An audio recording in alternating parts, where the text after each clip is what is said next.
Have you been struggling with manually opening a new case or simply editing and linking your data? This video will show you how easy it is to manually handle your data in Hume with graph editing.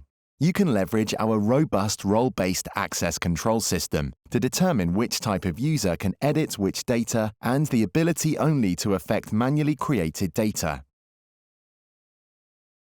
We are investigating a suspicious person connecting multiple criminals, Anne Freeman. We can see her info on the tab on the right. So we will use graph editing to create a new crime report and link it to this person in order to open a new investigation.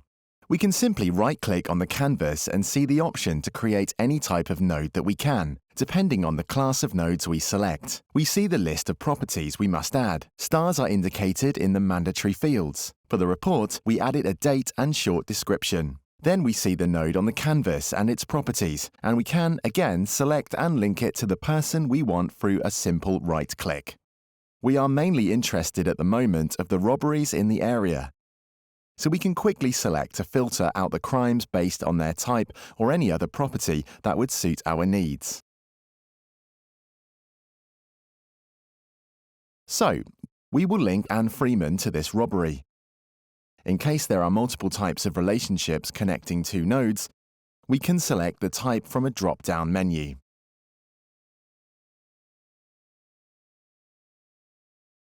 Before we publish the changes, let's log in with a different user and update Anne Freeman to see how Hume handles conflict detection. We just have to bring the node on the canvas, and we can quickly change any of its attributes by right-clicking on it. In this case, their age or an investigation check. We also have a metadata property set to automatically add the last person who made an update. We see the updates highlighted in the properties. To save the changes in our database, we press the button on the top where we get the full list of changes, which we can review and select whether to discard or publish. Let's swap back and make some changes from our original user to the same node and see what happens as soon as we try to publish these changes.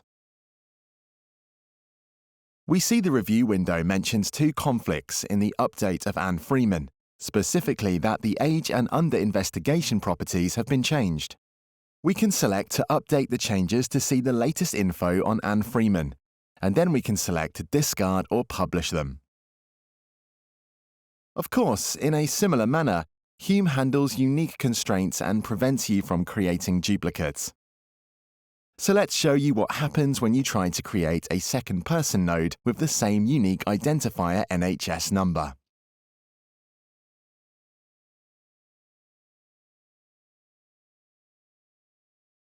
We encourage you to watch our other feature videos if you have further questions regarding the features. To understand how your organization can benefit from Hume, please get in touch with us and speak to a graph expert.